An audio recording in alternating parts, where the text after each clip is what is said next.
Hello, welcome back. So we will continue our analytical aspect. So in the previous part, we have seen how do we find out the depth of neutral axis, which was x.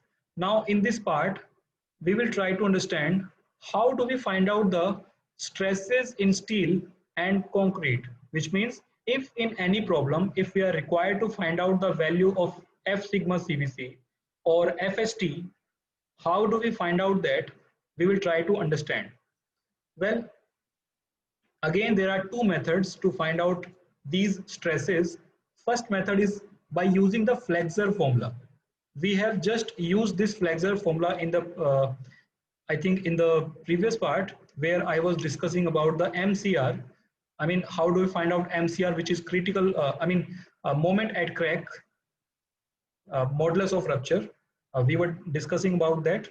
So flexure formula, I was discussing that the flexure formula is M by I is equals to F by Y is equals to E by R. So generally we are taking these two terms, and based on that we can say that F is equals to M into Y upon I. Now I is the moment of inertia, m is the moment in the section, and y is the distance from neutral axis to the point where we need to find out the stress. So for example, if we have to find out stress at FCBC level, so this F will become FCBC, and in that case m will be the moment and y will be the distance from neutral axis to the extreme point where we are required to find out FCBC. So this will become x. Y will be equals to the value of x, and I will be the moment of inertia about Na, moment of inertia of the transformed section about Na. So now you can see transformed section is the hatched part. So this hatched part above neutral axis and hatched part below neutral axis. So that will be, we have to find out moment of inertia if of these two hatched part. So now you can see FCBC, I just mentioned you how do we find out that mx into mx by I. So this is how we can find out the F sigma CBC, and in this I value can be determined using this formula. So bx cube by 3. So this bx cube by 3, this is the moment of inertia of concrete above neutral axis, and this part is the moment of inertia of this equivalent area. So this is the area, equivalent area multiplied by the distance. I mean, we are getting this moment of inertia about the neutral axis. So we are getting moment of inertia of this area about neutral axis. So distance between this will be d minus x. So if we multiply this area twice with this distance, we get the moment of inertia of the equivalent area. Similarly, this is the rectangle part, and we know that moment of inertia of rectangle about this axis or about this base will be bx cube by 3. So this is how we get the value of I. Similarly, if we get the value of FCBC, we can also find out the value on the same line. We can also find out the value of FST. So as you can see, FCBC. Now if we try to find out FST by M, so FST by M will be same here. In this case, above neutral axis, this is the distance x. So in this case, the distance will be this one, which is d minus x, which is the distance from this stress to the neutral axis. So this is how d minus x is arrived. I value will be same, and by rearranging we will be able to find out the value of FST also. So if we know the value of M, capital M is the bending moment on the section, and M is the modular ratio, and d minus x, we know all these terms. So if we, this is how we can find out the stresses. So this is one way to find out the stresses. In another method, we can use another concept which is called using the internal couple method.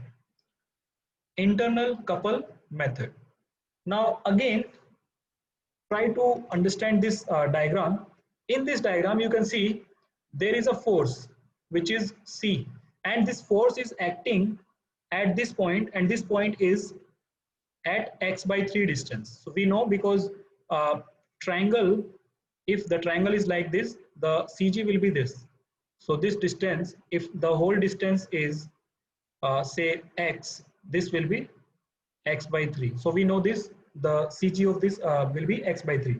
So now we can say that compressive force will act at x by 3 distance from the top, and this will be the CG of concrete here.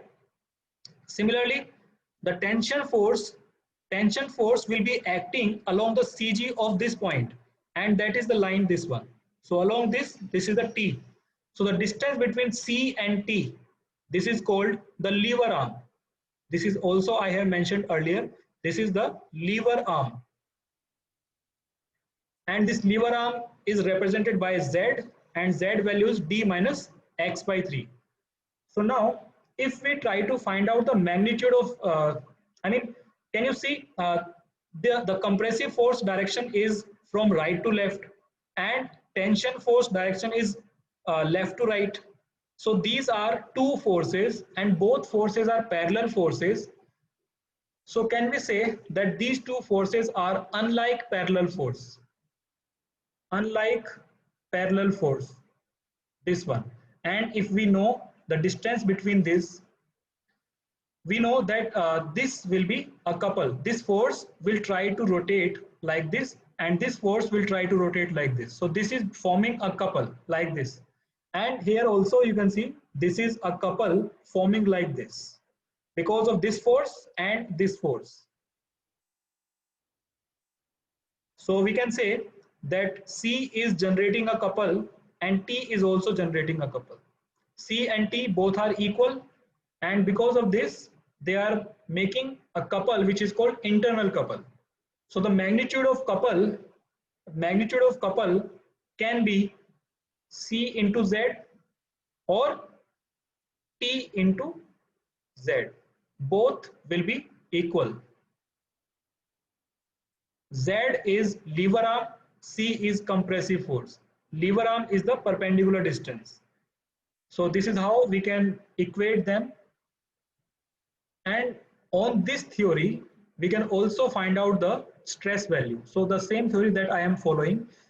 In this case, the magnitude of couple, this is basically the couple. Magnitude of couple, which is TZ equivalent to the CZ. So on further expansion, this is the T force. T is the tension force. Now tension force is borne by the steel, and compression force is borne by the concrete. So T can be written as M into AST into, this is the area multiplied by FST by M multiplied by the Z value. Z value is D minus x by 3 is equals to, so this is the formula of this one.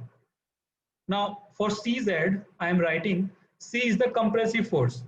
So compressive force will be the stress in concrete multiplied by the area of concrete. So area of concrete above neutral axis will be B into X.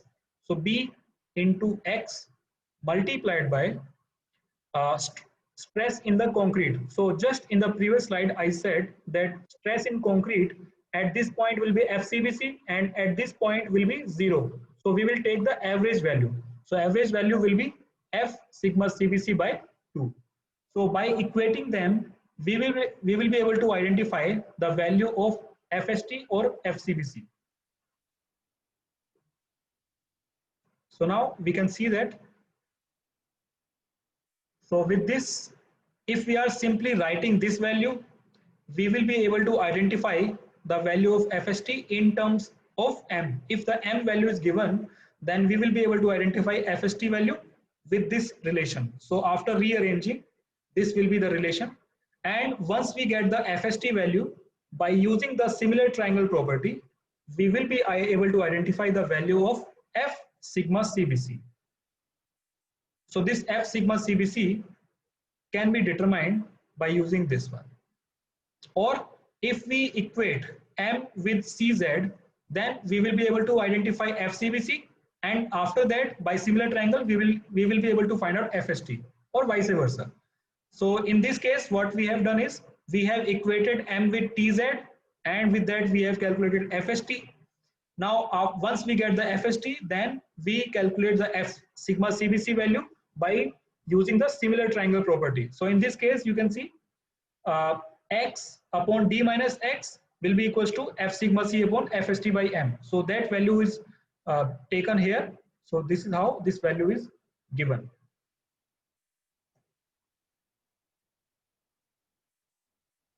So we will continue our discussion in the next part.